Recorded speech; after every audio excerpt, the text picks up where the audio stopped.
പ്രകൃതിക്ക് ജീവിതം എന്ന വിഷയത്തെപ്പറ്റി സംസാരിക്കാമെങ്കിൽ അദ്ദേഹത്തിന് സ്റ്റേജിലേക്ക് ക്ഷണിക്കുന്നു.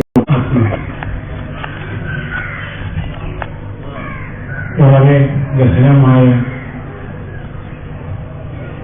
രണ്ട് മഹാപ്രസംഗങ്ങൾ പ്രഭാഷണങ്ങൾ കേട്ടുകഴിഞ്ഞപ്പോൾ ഇത് പ്രവാസമായിരുന്നു. എനിക്കങ്ങനൊന്നും അറിയാനില്ല, ഇതൊന്നും അറിഞ്ഞുകൂടും. ഒരു സാധാരണ മനുഷ്യൻ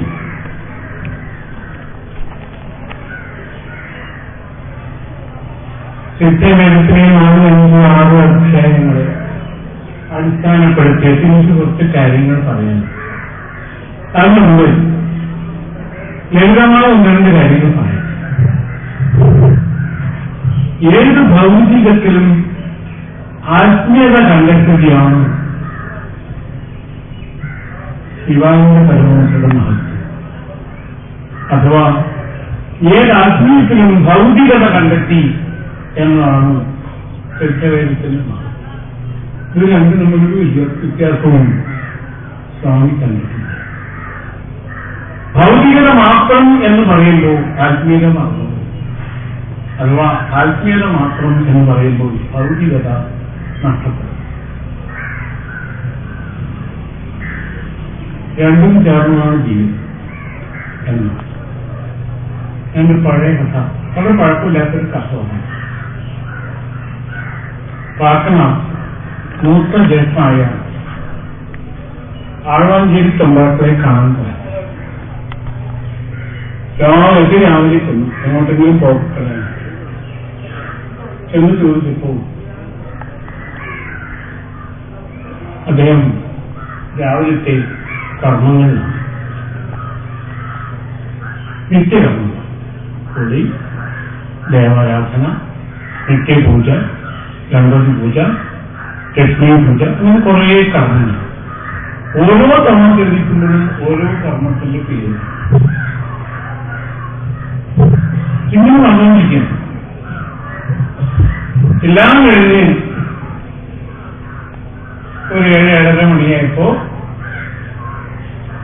ആഴ്വാഞ്ചേരി കണ്ടാക്കി പ്രാർത്ഥനയെ കണ്ടപ്പോ നേരം കുറെ ആയോ വന്നിട്ട്, ഞാൻ കുറെ നേരമായി വന്നിട്ട് രാവിലെ ഇരിക്കുന്നു. ചോദിക്കുമ്പോഴൊക്കെ ഇങ്ങനെ ഓരോ കാര്യം പറയുമായിരുന്നു. ഞാൻ ആലോചിക്കുന്നു, ഓരോന്ന് ചെയ്യുമ്പോഴും ഞാൻ ഓരോ കുഴി പൊടിക്കുകയായിരുന്നു.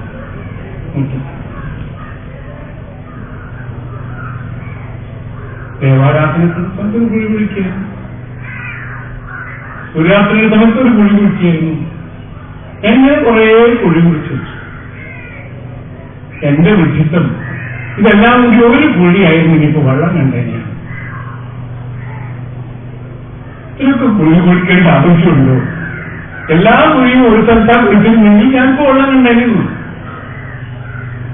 നമ്മളൊക്കെ തിരിച്ചു വെച്ചത്രേ, ദിവസേന കുഴിക്കുകയാണെങ്കിൽ എല്ലാ കുഴിയിലും വെള്ളം കാണില്ലേ? മറുപടി വളരെ പെട്ടെന്നായിരുന്നു. എല്ലാ കുഴിയിലും വെള്ളമാണ് കാണുന്നതെങ്കിൽ ഇന്ത്യൻ കുഴി കുഴിക്കുന്നു എന്നാണ്. എനിക്ക് പാടുപെട്ട ആവശ്യമുള്ളൂ. ഈ മുഴുവനൊരു കാര്യം നിൽക്കാവുന്നതേ ഉള്ളൂ. എല്ലാ കുഴിയിലും വെള്ളമാണെങ്കിൽ ഇത് കേട്ടൊരു കഥ വിശദീകരണമില്ല. ഇതൊക്കെ നിങ്ങൾക്ക് കിട്ടുന്നു. എന്നാൽ അതിന്റെ വിശദീകരണത്തേക്ക് പോകാനുള്ള അറിവൊന്നും എനിക്കില്ല. കൂടെ മറ്റൊരു ഇത്തിരി പഴയുണ്ട്. അമിതമായ സുഖഭോഗങ്ങളിൽ മുഴുകി തോന്നിയ പോലെ ജീവിച്ച വിചിത്രവീരൻ എന്ന രാജാവ് മരിച്ചുപോയി മഹാഭാരതത്തിൽ. ജീവശക്തിക്ക് താങ്ങാവുന്നതിനേക്കാൾ ഏറെ ഭോഗങ്ങളിൽ വന്നപ്പോ ആള് ക്ഷയരോഗം പിടിച്ചു മരിച്ചു.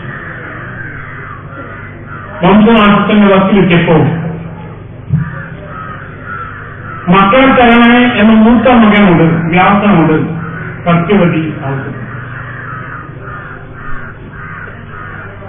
അത്ര നിർബന്ധമാണ്. അത്രയും താല്പര്യം ആ പെൺകുട്ടികൾക്കുണ്ടെങ്കിൽ അവർ വരട്ടെ, സന്തതിയെ കൊടുക്കാം എന്ന് വ്യാസൻ പറഞ്ഞു.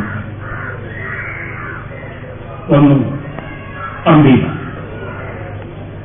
അത്രയും സന്താന താല്പര്യം നിനക്കുണ്ടോ എന്ന് ചോദിച്ചു. ഉണ്ടെന്ന് തീർത്തു പറഞ്ഞു. പക്ഷേ വ്യാസൻ സുന്ദരനായിരുന്നില്ല, ബാക്കി സൗന്ദര്യമില്ല, കുറവായിരുന്നു.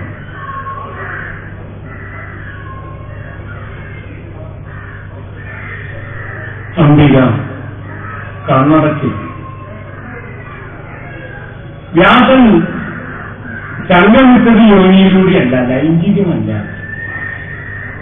ശരീരത്തിലെ എല്ലാ കോശങ്ങളിൽ നിന്നും ആധുനിക ശാസ്ത്രം പറയുന്ന ക്രോമസോമിനെ ഓരോ സ്നേഹഗ്രന്ഥികളുടെയും യോനിയാക്കിക്കൊണ്ട്, ഓരോ സ്വേദഗ്രന്ഥികളെയും യോനിയാക്കിക്കൊണ്ട് സംഗമിക്കുകയായിരുന്നു.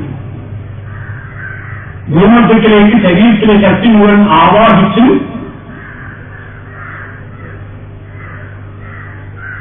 സർവശരീരകമായ ഇണചേരലായിരുന്നു അത്. കേവലം ലൈംഗികമായ സംതൃപ്തിക്ക് വേണ്ടി, താൽക്കാലിക സംതൃപ്തിക്ക് വേണ്ടിയുള്ള ഭോഗമല്ല, അത് ശരിയായ സംഭോഗമല്ല. ഓരോ കോശത്തിലെയും ഉടയമുണ്ടായിരുന്നു. വ്യാസന്റെ സർവവിജ്ഞാനവും പാരമ്പര്യമായ വിജ്ഞാനം. നമ്മുടെ വിജ്ഞാനം മുഴുവൻ ശേഖരിച്ച് തലച്ചോറിലാണെന്നും ആധുനിക ശാസ്ത്രം. അതിനേക്കാൾ ആധുനിക ശാസ്ത്രം സൈക്കോളജി വന്നപ്പോഴാണ് മനസ്സിലാവുന്നത് നമ്മുടെ വിജ്ഞാനം തലച്ചോറിലല്ല, അപ്പൊ താൽക്കാലിക ഒരു ജീവിതം കൊണ്ട് നഷ്ടപ്പെടുന്നതാണ്. ശരിയായ വിജ്ഞാനം ഓരോ കോശത്തിലും ക്രോമസോമിൽ ജീനിയാവുന്നത്. ആ ജീൻ വിഭജിച്ചെടുത്തിട്ടാണ് ബീജമായിട്ട് വരേണ്ടത്. അതിലെ 23 എണ്ണമാണ് സ്ത്രീയുടെ 23 എണ്ണവുമായി ചേർന്നിട്ട് അമ്മയുടെയും അച്ഛന്റെയും ജനിതക വിജ്ഞാനമായി കിട്ടേണ്ടത്. അഥർവ വേദം പറയുന്നത് പോലെ 83 ദശലക്ഷം യോനിയിൽ പിറന്ന മനുഷ്യൻ അവൻ കാണിച്ചു. അഥർവവേദം കാണിച്ചു. അത്രയും തലമുറകളായിട്ടുള്ള വിജ്ഞാനം മുഴുവൻ വേണ്ടിവെച്ചിട്ടുണ്ട്. അത് കോശങ്ങളിലാണ്, കോശാന്തരങ്ങളിലാണ്. ഇത് നേടാൻ കഴിയുമോ?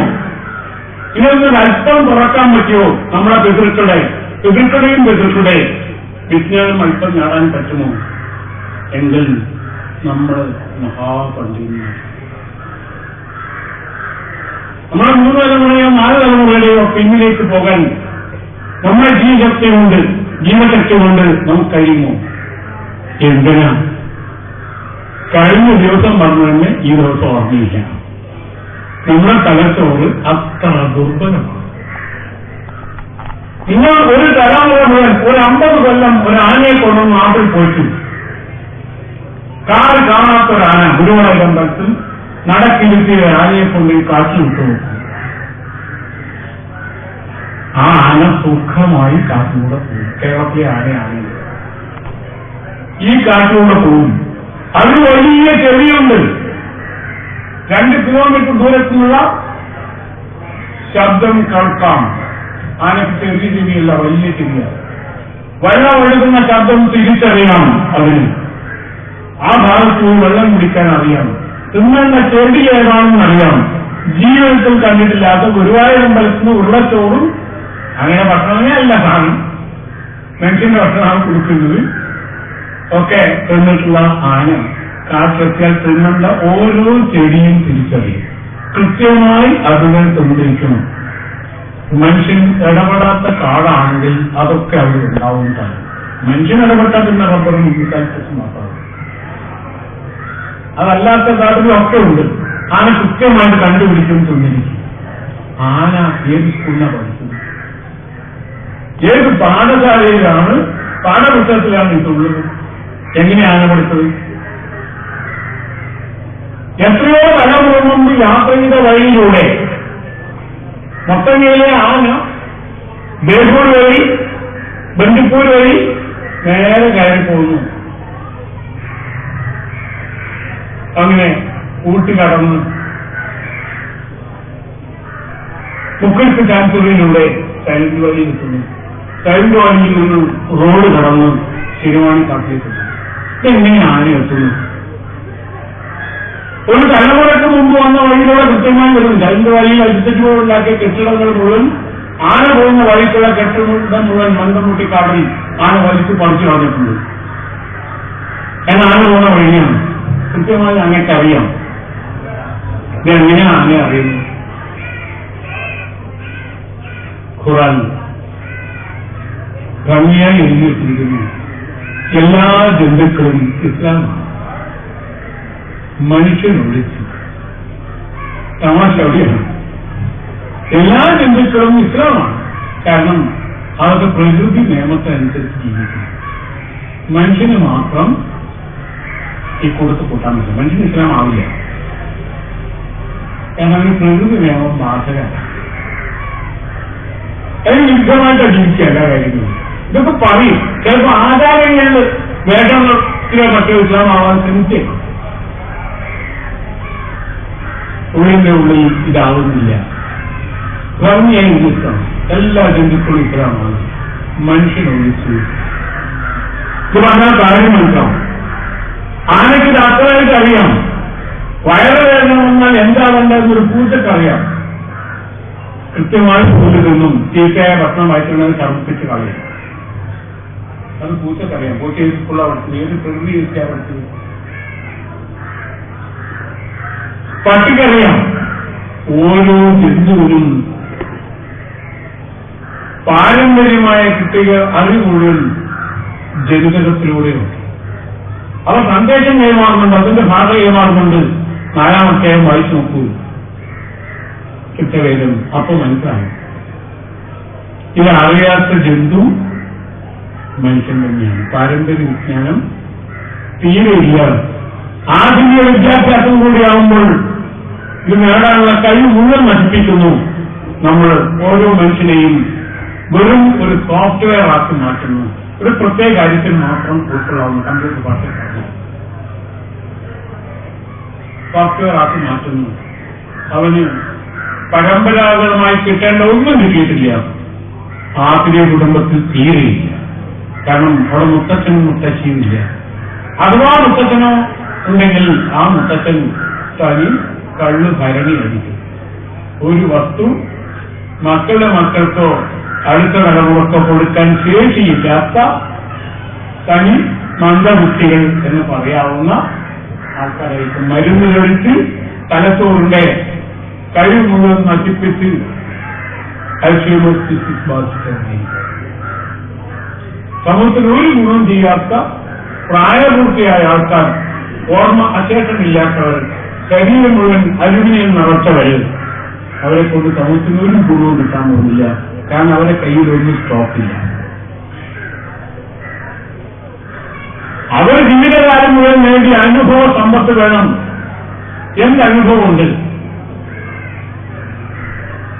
കൊടുക്കാൻ, അടുത്ത തലമുറക്ക് കൈമാറാൻ? ഒന്നുമില്ല. ആ ഒന്നുമില്ലാത്ത തലമുറയെ കൊണ്ട് സമൂഹത്തിനൊരു ഒരു ഗുണം ഉണ്ടായില്ല. അതുകൊണ്ട് തന്നെ അടുത്ത തലമുറ പ്രകൃതിയിൽ നിന്ന് അകന്നു പോകുന്നു. ഓരോ തലമുറ മൃഗങ്ങളൊന്നും അങ്ങനെയല്ല. ഒരു പൂച്ചാത്തിന്റെ കുട്ടിയെ പഠിപ്പിക്കുക എങ്ങനെയാ എലിയെ പിടിക്കുന്നത്, എങ്ങനെയാ ജീവിക്കണം, എങ്ങനെ കത്തിട്ടൊന്ന് ഇഷ്ടപ്പെടുന്നു. കോഴി കുഞ്ഞുങ്ങളെ പഠിപ്പിക്കും എന്ത് ചെയ്യണം. ഇതൊന്നും പഠിപ്പിക്കാത്ത ഒരേ ഒരു ജന്തു മനുഷ്യനായി. പാരമ്പര്യമായ ഒരു വിജ്ഞാനം കിട്ടുന്നില്ല. വ്യാസൻ അമ്പക്കൊടുത്ത സന്തതി സർവവിജ്ഞാനമുള്ളതായിരുന്നു. പക്ഷേ അമ്പയുടെ ഗർഭപാത്രം അഹങ്കാരം കൊണ്ട് നമുക്ക് നിറഞ്ഞതായിരുന്നു. പകുതി അഹങ്കാരവും പകുതി വിജ്ഞാനവുമാണ് ഉള്ളത്. ഋതുരാഷ്ട്രത്തിൽ നിന്ന് പലപ്പോഴും അഹങ്കാരം പുറത്തു വന്നത് അതുകൊണ്ടാണ്. ക്രോമസോമുകളിൽ ജീനുകളിൽ പകുതി വിജ്ഞാനത്തിന്റെ ആയിരുന്നില്ല. എന്തുകൊണ്ട് അന്ധനായി? അമ്മ കണ്ണു നോക്കിക്കോളൂ. കണ്ണിലൂടെ മാത്രം വ്യാസന്റെ തേജസ് സ്വീകരിക്കാൻ അമ്പത്ത് കഴിഞ്ഞില്ല. അതുകൊണ്ട് കുട്ടി അന്ധനായി. ഇതിനോട് മാത്രമല്ല അന്ധത, വിജ്ഞാനത്തോടും അന്ധത വന്നു. അപ്പോൾ ആ അന്ധത അടുത്ത തലമുറയിലേക്ക് പകർന്നു. മഹാഭാരത കഥ വെറും കഥയായിട്ട് പഠിക്കാം. ഒരല്പം കൂടി ആഴത്തിൽ മോഡേൺ ജെനറ്റിക്സുമായിട്ട് സൈക്കോളജിയായിട്ട് ചേർത്താൽ നമുക്ക് പുതിയ കുറെ കാര്യങ്ങൾ. പാണ്ഡുവിനേക്കാൾ മുമ്പേ മക്കളുണ്ടാവണം എന്ന വാശിയിൽ ഗാന്ധാരി ഗർഭിണിയായപ്പോ കുന്തി ആദ്യം പ്രസംഗിച്ചു വന്നപ്പോ വയറ്റിലേക്ക് ഇടിച്ചു. ഗാന്ധാരി ഇടിച്ച സ്ഥലത്ത് നിന്നും മധ്യകൃഷി എന്ന പേര്, കൃഷിയെ മധ്യത്തെ സ്ഥലം ഉത്തരേന്ത്യയിൽ ഹരിയാനത്തിൽ.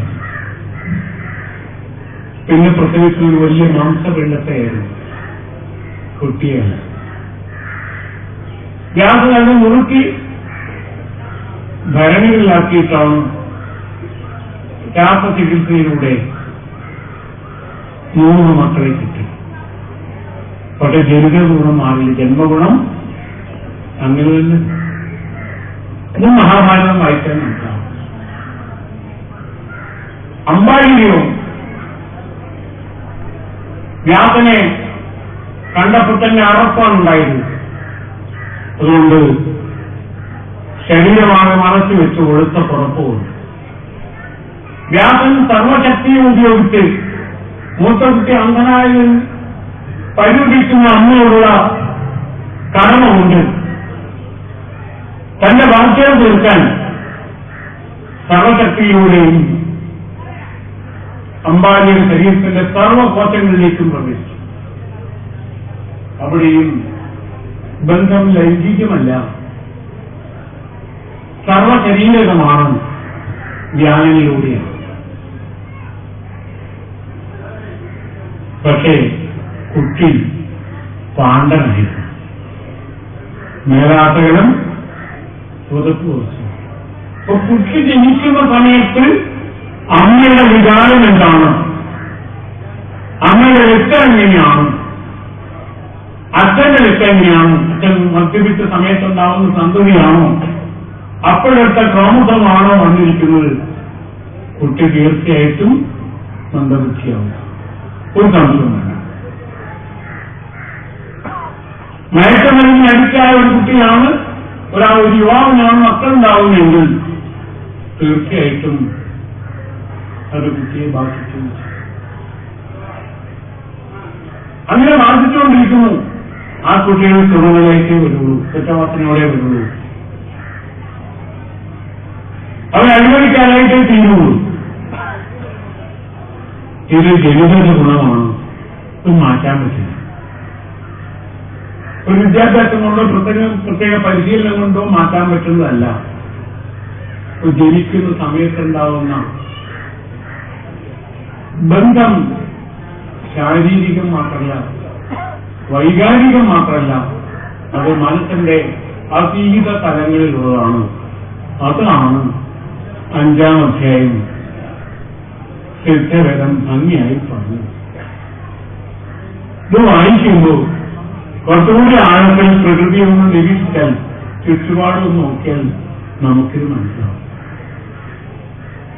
എന്താണ് ഇനങ്ങൾ, എന്താണ് ഇണചേരൽ, എങ്ങനെയാണ് അത് ഉണ്ടാവേണ്ടത് എന്ന ആഴത്തിൽ പഠിക്കുന്ന ഒരവസ്ഥ ഇല്ലെങ്കിൽ തീർച്ചയായിട്ടും അടുത്ത തലമുറ മോശമായിരിക്കും. എല്ലാ ജന്തുക്കളും തൊട്ടടുത്ത തലമുറയെ കുറെ കൂടി ആരോഗ്യത്തോടെ, കുറെ കൂടി സൗന്ദര്യത്തോടെ, കുറെ കൂടി ബുദ്ധിയോടെ സൃഷ്ടിക്കുമ്പോൾ മനുഷ്യൻ മാത്രം ഇക്കാര്യം കാര്യങ്ങളൊന്നും ചിന്തിക്കാത്ത രൂപത്തിലേക്ക് മാറുന്നു. അടുത്ത തലമുറ നമ്മളെക്കാൾ ദുർബലമാകുന്നു.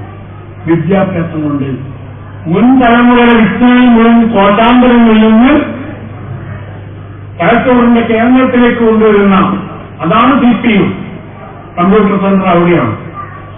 ഇത് തിരിച്ചറിയാൻ പ്രേരിപ്പിക്കുന്ന നമ്മുടെ ജന്മഗുണം, നമ്മുടെ പിതാവ് ധാർമ്മികതയുള്ളതാണെങ്കിൽ, ഉള്ളയാളാണെങ്കിൽ പിതാവിന്റെ പിതാവ് അത്തരമൊരു തലമുറ ആണെങ്കിൽ നമ്മുടെ ഉള്ളിൽ നിന്നും നമ്മുടെ മനസാക്ഷി നമ്മൾ ഉപദേശിച്ചുകൊണ്ടിരിക്കും നാം ചെയ്യുന്ന തെറ്റാണ്. അങ്ങനെ ഉപദേശിക്കണമെങ്കിൽ പൈതൃകമായ വിജ്ഞാനത്തെ അപഗ്രഹിക്കുന്ന ശീലം നമ്മുടെ തലച്ചോറിന് വേണം. ഇത് പോഷിപ്പിച്ചുകൊണ്ടിരിക്കണം. പോഷിപ്പിക്കുന്നത് അല്പം കമ്പ്യൂട്ടർ വിദ്യയാണെങ്കിൽ വർത്തമാന കാലത്തിൽ മാത്രം ജീവിക്കുന്നവരായിട്ട് നാം മാറും. നമ്മുടെ വിദ്യാഭ്യാസം നമ്മെ നശിപ്പിക്കും. നമുക്ക് ഇത്രയും തലമുറകളായിട്ട് കിട്ടിയ വിജ്ഞാനത്തിന്റെ ആഴം മുഴുവൻ നഷ്ടപ്പെട്ടു. ഒരു ബന്ധുവിനും നഷ്ടപ്പെടുന്നില്ല, ഒരു തേനീച്ചയ്ക്ക് പോലും നഷ്ടപ്പെടുന്നില്ല. എല്ലാ ജന്തുക്കളും ഓരോ തലമുറ കഴിയുമ്പോഴും വികസിച്ചുകൊണ്ടേയിരിക്കുന്നു. നിങ്ങളൊരു രോഗം വന്നു, ആന്റിബയോട്ടിക് ഉപയോഗിച്ചു, രക്ഷപ്പെട്ടു എന്നുള്ള ധാരണയാണ്. ആ വൈറസ് പിന്നെയില്ല, ആ ബാക്ടീരിയ പിന്നെയില്ല. ആ ബാക്ടീരിയ അപ്പോൾ തന്നെ ഇത്തരം ഒരു വൈറസിനെ തിന്നുകയും ആ വൈറസിലെ DNA ആണിനെ സ്വന്തമാക്കുകയും പുതിയ കരുത്തുള്ള വൈറസായി പുതിയ ബാക്ടീരിയയായിട്ട് മാറുകയും ചെയ്യും. അതിന് ആ ആന്റിബയോട്ടിക് ഫലിക്കില്ല. അതുകൊണ്ട് തന്നെ പഴയ ആന്റിബയോട്ടിക് ഇന്ന് ഡോക്ടർമാർക്ക് ഫലിക്കില്ല. ആന്റിബയോട്ടിക് കൊണ്ടോ ബ്ലഡ് കൊണ്ടോ ഇനി കാര്യമൊന്നുമില്ല. അതൊക്കെ പോയി. അതൊക്കെ കാലഘട്ടത്തിൽ അതിലേക്ക് അതിജീവിക്കുന്ന വൈറസും ബാക്ടീരിയയും വന്നു വരുന്നു. ഇപ്പോ പാശ്ചാത്യരും ഭയത്തിലാണ് ഇനി ഏത് മരുന്ന് കൊടുക്കും എന്ന ഭയത്തിലാവുള്ളൂ. ഒരു സിസേറിയൻ വന്നാൽ, ഒരു ഓപ്പറേഷൻ വന്നാൽ എന്ത് ചെയ്യും? മാറ്റാൻ ഇനി ഒരു ആന്റിബയോട്ടിക് ഇല്ലാത്ത അവസ്ഥ വന്നില്ല. അങ്ങനെ കണ്ടുപിടിക്കാൻ കഴിഞ്ഞിട്ടിലേക്ക് വരെ പുതുതായി കണ്ടുപിടിക്കുന്നതുകൊണ്ട് ഇതുവരെ നമ്മൾ പ്രശ്നം മനസ്സിലാക്കിയിട്ടില്ല. അതുകൊണ്ട് തന്നെ ചികിത്സാ രംഗം പരാജയപ്പെടുകയാണ്. കാരണം ബാക്ടീരിയക്ക് വൈറസിന് ജീവിക്കാൻ കഴിയും, പക്ഷേ മനുഷ്യന് ഇതിനെ അതിജീവിക്കാൻ കഴിയില്ല. മനുഷ്യന്റെ പ്രതിരോധ ശേഷി കുറഞ്ഞു വരും. രോഗങ്ങളെ പ്രതിരോധിക്കാൻ ചെറുക്കാനുള്ള കഴിവ് കുറഞ്ഞു വരുന്നു. കാരണം പ്രകൃതിയിൽ നിന്ന് അന്യമായി വളരെ അകന്ന് ജീവിക്കുന്ന ഒരു മനുഷ്യന് പ്രതിരോധ ശേഷി കൂട്ടുക പ്രയാസമാണ്. നമ്മുടെ ഭക്ഷണം അങ്ങനെയല്ല. നാം കേരള അതിനുശേഷം വണ്ട് കുത്താത്ത കായ ഉണ്ടാക്കുമ്പോൾ ആ കായയ്ക്ക് പ്രതിരോധ ശേഷിയില്ല. ചെടിക്ക് പ്രതിരോധ ശേഷി ഉണ്ടാക്കാൻ നമ്മെ ആരും പഠിപ്പിക്കുന്നില്ല. ചെടി ആക്രമിച്ചത് ജീവിയെ ആക്രമിച്ച് കൊല്ലാനാണ്, അതിനോട് യുദ്ധം പ്രഖ്യാപിക്കാനാണ് നമ്മളെ പഠിപ്പിക്കുന്നത്. അങ്ങനെ യുദ്ധം പ്രഖ്യാപിച്ചിട്ട് നാം മുന്നോട്ട് പോകാൻ ശ്രമിക്കുന്നു. ആ യുദ്ധത്തിൽ നാം ഉപയോഗിക്കുന്ന വിഷം ഏതായാലും അതിനെ അതിജീവിക്കാൻ കഴിവുള്ള പ്രാണികൾ വളർന്നു വരും, ബാക്ടീരിയ വളർന്നു വരും, വൈറസ് വളർന്നു വരും. അതിനെ അതിജീവിക്കാനുള്ള ശേഷി നമുക്കില്ല. അതുകൊണ്ട് തന്നെ മനുഷ്യവംശം നാട്ടത്തിന്റെ വക്കിലാണ്. അപ്പോഴാണ് നാം സിദ്ധവേദത്തിന്റെ 6-ാം അധ്യായം ഒന്നുകൂടി ഗൗരവത്തിൽ വായിക്കേണ്ടി വരും. വളരെ ഗൗരവത്തിൽ വായിക്കണം. ഇപ്പൊ അറിവിന്റെ പശ്ചാത്തലത്തിലൂടെ എങ്ങനെയാണ് ചെടി പ്രതിരോധ ശേഷി നേടുന്നത്, എങ്ങനെയാണ് മണ്ണ് ചെടിയെ പ്രതിരോധ ശേഷിയുള്ളതാക്കി മാറ്റുന്നത്. അപ്പോഴാണ് മണ്ണിന്റെ പ്രാധാന്യം നമ്മൾ തിരിച്ചറിയുക. എന്താണ് മണ്ണ്, എങ്ങനെയാണ് ആ ചെടിയെ സംരക്ഷിക്കുന്നത്, ചെടിക്ക് പ്രതിരോധ ശേഷി കൊടുക്കുന്നത് എന്ന് തിരിച്ചറിയണം. അങ്ങനെ ആഴത്തിൽ തിരിച്ചറിയുന്ന ഒരു പുതിയ തലമുറ വരുന്നില്ലെങ്കിൽ ഇനി നമ്മുടെ നിലനിൽപ്പ് വളരെ പ്രയാസമായിരിക്കും. ഇത് പാണ്ഡുവിന്റെ കഥ, ധൃതരാഷ്ട്രയുടെ കഥ നമ്മെ വീണ്ടും വീണ്ടും പഠിപ്പിച്ചിട്ടുണ്ട്. ഇതൊക്കെ വീണ്ടും വായിക്കുന്ന സമയമായി വളരെ ആഴത്തിൽ ആ അർത്ഥത്തിൽ പഠിക്കാൻ കഴിഞ്ഞാൽ നമുക്ക് മനസ്സിലാവും എന്തുകൊണ്ട് നമ്മുടെ മക്കൾ ഇങ്ങനത്തെ തലമുറ ഇങ്ങനെ എത്ര ജോലി സമ്പാദിച്ചാലും സംതൃപ്തിയാവാത്ത തലമുറ വരുന്നത് എന്തുകൊണ്ട്? എന്താണ് സമ്പാദ്യം? എന്താണ് നമ്മൾ അടുത്ത തലമുറക്ക് കൊടുക്കേണ്ടത്? എന്താണ് അടുത്ത തലമുറക്ക് നമ്മളിപ്പോ കൊടുക്കുന്നത്? ആരോഗ്യമുള്ള ശരീരം കൊടുക്കുന്നതിന് പകരം കുറെ പണം ഉണ്ടാക്കി കൊടുത്താൽ എന്താണ് സംഭവിക്കുക? എങ്ങനെയാണ് നാം അടുത്ത തലമുറയെ നശിപ്പിക്കുന്നത്? ഇത് തിരിച്ചറിയുന്ന പ്രായപൂർത്തിയവർ ആയവർ ഇന്നില്ല. വിദ്യാഭ്യാസം എന്ന പേരിൽ നാം കൊടുക്കുന്നത് എന്താണ്? അവരെന്താണ് നേടുന്നത്? ആരോഗ്യം എന്ന പേരിൽ എന്താണ് കൊടുക്കുന്നത്? നമുക്ക് തിരിച്ചറിയുകയില്ല. ഇതറിയാനുള്ള കഴിവ് നമുക്കില്ല. ആ കഴിവ് നമ്മിൽ നശിപ്പിച്ചിരിക്കുന്നു, ചോർത്തി കളഞ്ഞിരിക്കുന്നു. അതുകൊണ്ട് തന്നെ നാം രക്ഷപ്പെടുക വളരെ പ്രയാസം. എന്തു പറ്റുന്നു? വിവേകാനന്ദൻ ഭംഗിയായി പറഞ്ഞു വെച്ചു. ഭൗതികതയിൽ, പാശ്ചാത്യ ഭൗതികതയിൽ അഭിരമിക്കുന്ന ഒരു തലമുറ വന്നാൽ തീർച്ചയായിട്ടും 3 തലമുറയിൽ കൂടുതൽ ഭാരതം നിലനിൽക്കില്ല. നമ്മുടെ നിലനിൽപ്പം 3 തലമുറയ്ക്ക് ഉണ്ട്. 25 കൊല്ലം ഒരു തലമുറ കൂട്ടിവെക്കുക. 2060 ആവുമ്പോഴേക്ക് തീരും. വേണ്ട എന്ന് തീരുമാനിക്കണമെങ്കിൽ ചിന്ത കുറെ ആഴത്തിൽ പോകേണ്ടി വരും. ഇന്നത്തെ ജീവിതശൈലി തന്നെ മാറ്റേണ്ടി വരും. തികച്ചും വ്യത്യസ്തമായ മറ്റു ശൈലി, ഇന്നത്തെ വ്യത്യസ്തമായ ഒരു വിദ്യാഭ്യാസം നമുക്ക് വേണ്ടി വരും. നമ്മുടെ കുഞ്ഞുങ്ങൾ പഠിക്കേണ്ടതൊന്നുമല്ല. കമ്പ്യൂട്ടർ പഠിക്കേണ്ടതെന്ന് പറഞ്ഞിട്ടില്ലേ? പക്ഷെ കമ്പ്യൂട്ടറിൽ ജീവിക്കരുത്. ജീവിച്ചാൽ നമ്മുടെ തലച്ചോറിന്റെ കഴിവ്, കോശങ്ങളിലെ വിജ്ഞാനങ്ങളെ തിരിച്ചെടുക്കാനുള്ള കഴിവ് നഷ്ടപ്പെടും. വളരെ ആൾക്കാർ തലച്ചോറിൽ രാസബന്ധങ്ങളിലൂടെ നമ്മൾ ശേഖരിച്ച അറിവ് തിരിച്ചെടുക്കാൻ നമുക്ക് പറ്റില്ല. ഓരോ അറിവ് നമ്മുടെ ഉള്ളിലേക്ക് ക്വാളിഫൈ ചെയ്ത് ശേഖരിച്ചു വെക്കുന്നത് രാസബന്ധങ്ങളായിട്ടാണ്. ഇതിനേക്കാൾ വലിയ രാസബന്ധങ്ങളാണ് നമ്മുടെ കോശങ്ങളിൽ, ജീനുകളിൽ ഉള്ളത്. തിരിച്ചെടുക്കാൻ പരിശീലിക്കേണ്ടതുണ്ട്. അത്തരം ഒരു പരിശീലനം ആണ് വിദ്യ. അപ്പോഴാണ് വിദ്യ ആവുന്നത്. അല്ലാത്തൊന്നും വിദ്യ ആവുന്നില്ല.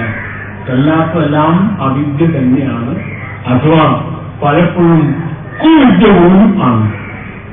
ഞാൻ പഠിക്കുന്ന വിദ്യയല്ല, അവിദ്യയല്ല, കുവിദ്യയാണ് എന്ന് പറയേണ്ടി വരും. അതുകൊണ്ട് അതിലേക്ക് നമ്മൾ ശ്രദ്ധ തിരിച്ചുകൊണ്ട് ഞാൻ തൽക്കാലം നിർത്താം.